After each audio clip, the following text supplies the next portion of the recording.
According to a study, the earliest farmers in Scandinavia were responsible for the decimation of the hunter-gatherer population. Greetings, everyone.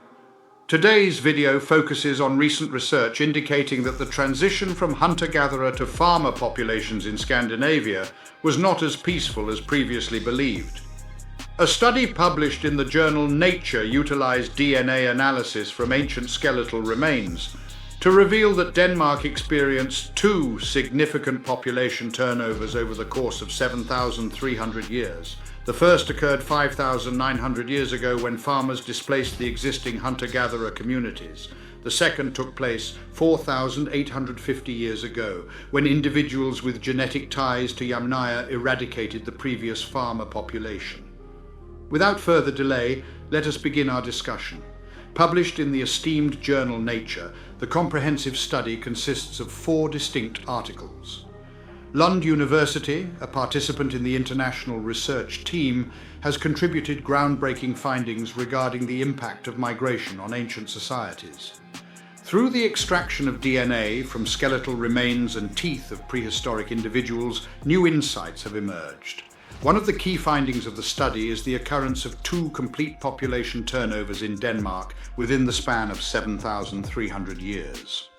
The initial transition occurred approximately 5,900 years ago when a distinct group of farmers, originating from elsewhere and possessing different physical characteristics, displaced the existing population of gatherers, hunters, and fishers in Scandinavia. In a matter of a few generations, the majority of the hunter-gatherer community was effectively eradicated. Contrary to previous claims of a peaceful transition, our research reveals a different story.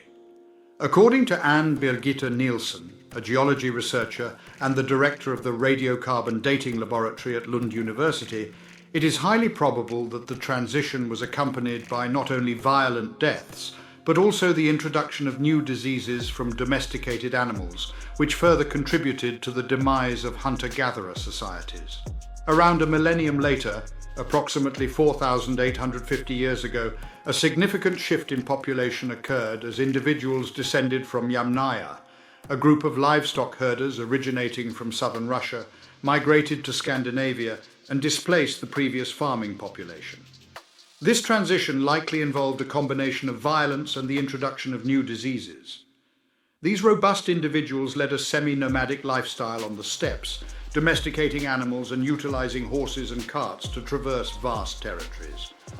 The settlers in our region were a fusion of Yamnaya and Eastern European Neolithic peoples.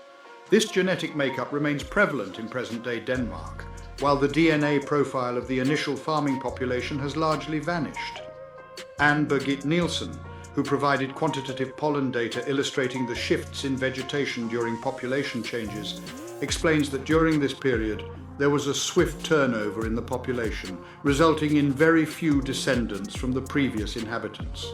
While the available DNA material from Sweden is limited, it indicates a parallel sequence of events. Essentially, this implies that a significant portion of the Swedish population can also trace their ancestry back to these semi-nomadic groups. Not only do the findings challenge existing notions of harmonious and friendly encounters among different groups, but they also contribute to a more comprehensive understanding of past migration patterns. Additionally, the study sheds light on the interpretation of archaeological discoveries, as well as the analysis of shifts in vegetation and land utilization as revealed by paleoecological data. Anne Birgitte Nielsen concludes that our findings contribute to the expansion of our comprehension regarding our genetic makeup and the progression of specific illnesses. This newfound knowledge has the potential to yield favorable outcomes, particularly in the realm of medical research. Participating in the study alongside Lund University were approximately 40 higher education institutions and organizations from Europe, America, and Australia. To support our channel's growth and ensure broader awareness, kindly hit the like and subscribe buttons. This will help us reach more individuals and disseminate valuable information. Thank you in advance.